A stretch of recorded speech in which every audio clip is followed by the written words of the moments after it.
Bienvenido a la unidad número 2, valoración del estado mental, de su diplomado en salud mental. Es importante entonces que entendamos que esta valoración del estado mental solo debe realizarse por personas competentes. Entre ellos tenemos los psicólogos clínicos, los psiquiatras, los neuropsicólogos y los médicos tratantes en las EPS. Este tipo de valoración del estado mental requiere algunos pasos y es importante que como terapeutas los conozcamos. Se realiza una entrevista clínica donde el terapeuta, donde el psicólogo clínico, el psiquiatra, el neuropsicólogo o el médico puede entonces interactuar con el paciente para conocer los diferentes aspectos que tiene la vida del ser humano. Realiza una observación importantísima del comportamiento, la manera en cómo camina la persona, la manera en cómo se expresa, la actitud que tiene frente al médico, frente al psiquiatra, frente al psicólogo. Es importante porque nos puede decir la forma o puede expresarnos las emociones del paciente, esa observación de cómo va vestido, si ese día la persona se organizó, si está limpio, si tiene una adecuada higiene de las diferentes partes de su cuerpo. Es importante entonces que analicemos el estado de ánimo de la persona, que valoremos sus emociones, que lo traigamos a colación, que centremos esas emociones que el paciente está sintiendo y que podamos darle un proceso a ello. Dentro de la valoración del estado mental, los procesos cognitivos. Es importante, algunos terapeutas utilizan simples sumas. Por favor, dime cuánto es 100 menos 30. Y entonces cuando miramos que el paciente logra hacer la suma, entonces podemos evaluar que hay un proceso cognitivo en el matemático que por ahora está bien. Podemos entonces realizar procesos de fluidez verbal, que nos lea de pronto alguna parte de algún libro. Podemos también evaluar percepciones, juicio, razonamiento, ponerle problemas, dilemas sencillos en los que podamos determinar si el paciente tiene la oportunidad o tiene a cabalidad ese funcionamiento de poder razonar, de poder pensar. Es muy importantísimo en la valoración del estado mental que miremos si el paciente está ubicado en tiempo, en espacio, dónde estás, qué día es hoy, quién eres tú, cómo te llamas. Muy importante también tener en cuenta la historia clínica. La historia clínica nos permite conocer todo el pasado del paciente a nivel clínico. Nos permite entender cuántas veces ha ido al médico por la misma razón. De igual manera nos permite entender si hay familiares que padecen o tienen síntomas similares al que está viviendo el paciente. Nos permite entender qué enfermedades ha sufrido, qué cirugías ha tenido, qué situaciones de la vida ha enfrentado. Y este es uno de los factores más necesarios dentro de una consulta. De igual manera es necesario que evaluemos su funcionamiento social y laboral, si la persona tiene un disfrute normal de sus relaciones con los demás o si presenta algún tipo de alteración a nivel laboral o a nivel social. Es importante que entendamos que para evaluar un problema mental, un trastorno mental, existen diferentes síntomas que le pueden decir al terapeuta, a la familia, a la sociedad, a los compañeros del trabajo. Esta persona está teniendo un problema. Es necesario que los conozcamos, los asimilemos y entendamos de qué manera podemos diagnosticar o evaluar a un paciente que viene con ellos a consulta. Uno de ellos son los cambios en el estado de ánimo. Cuando una persona constantemente tiene problemas en su estado de ánimo y viene cambiando y viene deteriorándose, y la persona, la familia lo está notando, los amigos lo están notando, los compañeros de trabajo lo están notando. Este es un síntoma que nos podría decir como terapeutas que necesitamos intervenir, que necesitamos mirar si esta persona de pronto está teniendo una depresión psicológica, una depresión física por alguna alteración de alguna de las hormonas de su cuerpo, y necesitamos entonces que diferentes disciplinas hagan parte de la solución para este paciente. Otro de los síntomas que se pueden experimentar cuando una persona está empezando a tener algún tipo de trastorno es el de problemas de sueño. Ustedes pueden encontrar compañeros, amigos, familiares que les dicen yo no duermo nada y es un problema de sueño, o personas que no pueden quedarse dormidas, o que cualquier situación o cualquier movimiento o cualquier bulla los despierta.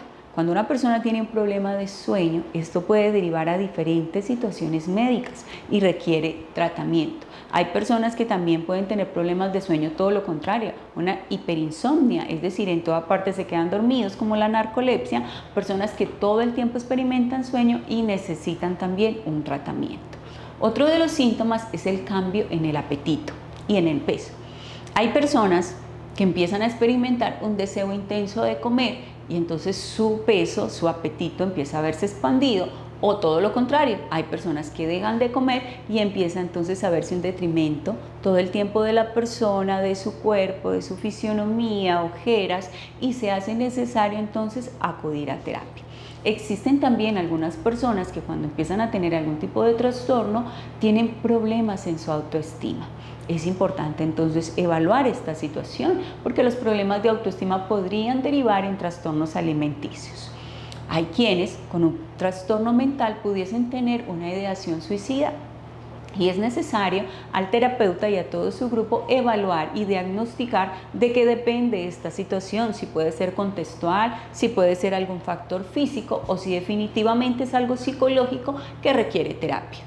Otro de los síntomas es el aislamiento social. En algunos trastornos las personas se retraen y no comparten con los demás. Existe también una dificultad de concentración para algunos trastornos que requieren tratamiento. Es el caso del TDAH, trastorno por déficit de atención, algunos con impulsividad. Esto sobre todo se ven en los trastornos del neurodesarrollo en niños y no tienen concentración, tienen dificultad para concentrarse y son niños que en el colegio a las profesoras les da un poco de dificultad poderlos controlar. Estos son de los síntomas necesarios que debemos detectar para poderle dar trámite al paciente. Existe también otro de los síntomas que es la fatiga y la baja energía. Esto podría indicarnos entonces un proceso quizás de depresión y se hace necesario evaluar al paciente. Y también existen pensamientos intrusivos. Hay personas que experimentan pensamientos catastróficos, pensamientos que no les dejan tener paz, sosiego, tranquilidad y requieren entonces una valoración de su estado mental para obtener un diagnóstico.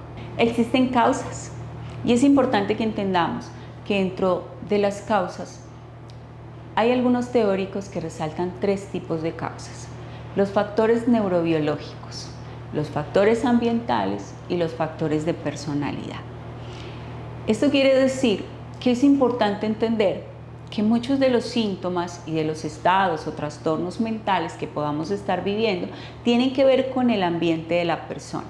Hay personas que viven en ambientes tan estresantes, tan difíciles, tan de mala comunicación entre ellos mismos, entre la familia, que producen incluso en ellos situaciones de afectación a su estado mental.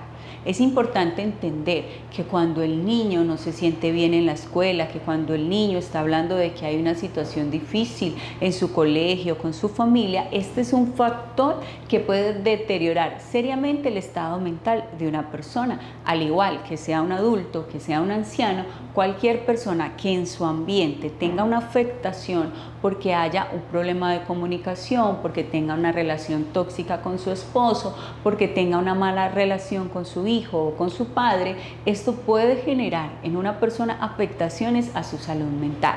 Es importante entender que la salud mental también puede verse afectada por esos factores biológicos, neurobiológicos. La genética nos juega un papel muy importante.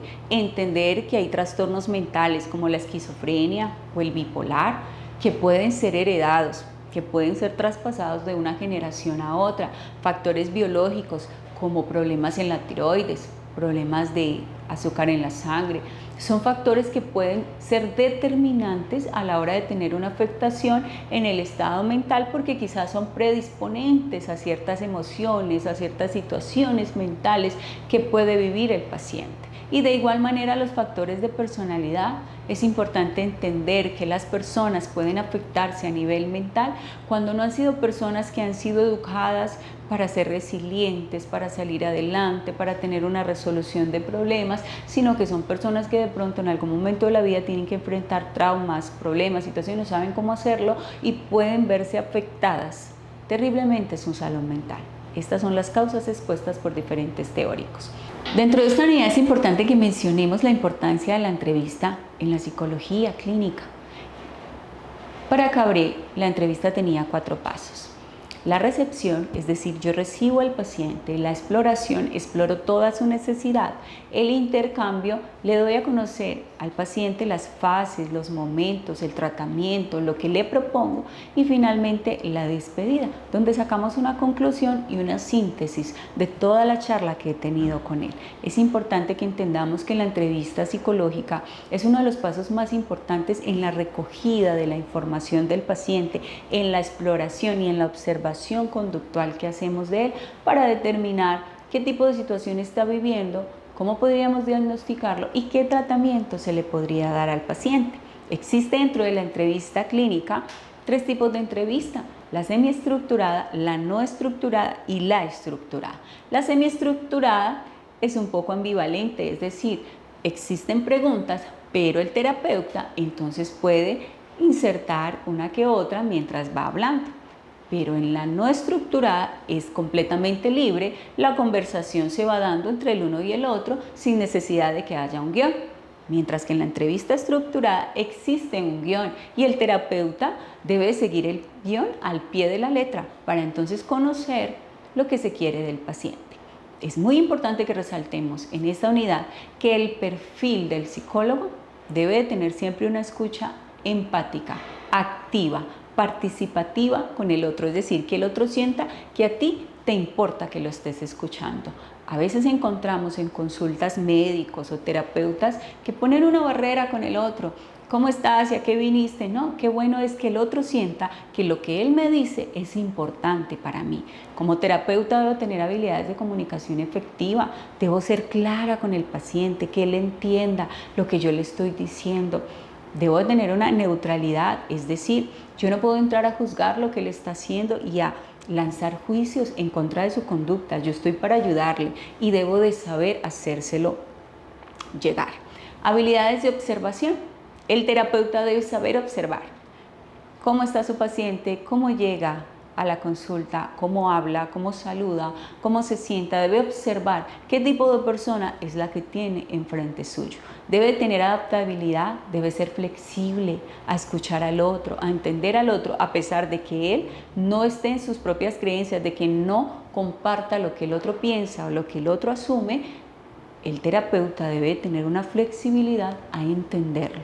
Debe tener un conocimiento técnico y, sobre todo lo que el paciente le diga debe estar bajo la confidencialidad y la ética del terapeuta. La observación conductual es una de las técnicas más utilizadas por los psicólogos en consulta y se hace muy importante observar la manera en cómo el paciente se comporta, habla e interactúa con el terapeuta. Esto puede darnos datos muy importantes y muy interesantes a la hora de diagnosticar a una persona. Cuando una persona llega a consulta podemos verlo en pantalla. Ella puede llegar con el seno fruncido o de pronto le tiemblan las manos, sale y entra de la habitación. Entonces nosotros podemos mirar que la persona está preocupada, que está nerviosa, que tiene una evitación de cierta situación y podríamos llegar a la conclusión que la persona sufre de ansiedad. Es muy importante como terapeutas aprender a observar la manera en la que el paciente llega, se sienta y actúa con nosotros. De igual forma, en el examen del estado mental hay diferentes ítems o factores que como terapeutas debemos evaluar. Uno de ellos es la valoración cognitiva, es decir, esas creencias y esos pensamientos que tiene el paciente. Si se ubican en el tiempo, en el espacio y como persona. ¿Qué día es hoy? ¿Cómo te llamas? ¿En qué año estamos? ¿Qué has estudiado? ¿Qué haces tú? ¿A qué te dedicas? ¿Sí? Es importante, algunos de nuestros psicólogos clínicos o neuropsicólogos también evalúan el lenguaje y las habilidades verbales, es decir, la capacidad de fluidez verbal que tiene la persona, e incluso pueden ponerlos a escribir, mirar si tienen buena escritura, si tienen buena lectura. En el examen del estado mental es importante entender si la persona sigue órdenes. Para ello puede hacer una realización sencilla de un examen como levanta las manos, baja, las toca la nariz, mueve la cabeza. Es importante que el terapeuta pueda establecer si la persona que tiene enfrente tiene un seguimiento de órdenes adecuado.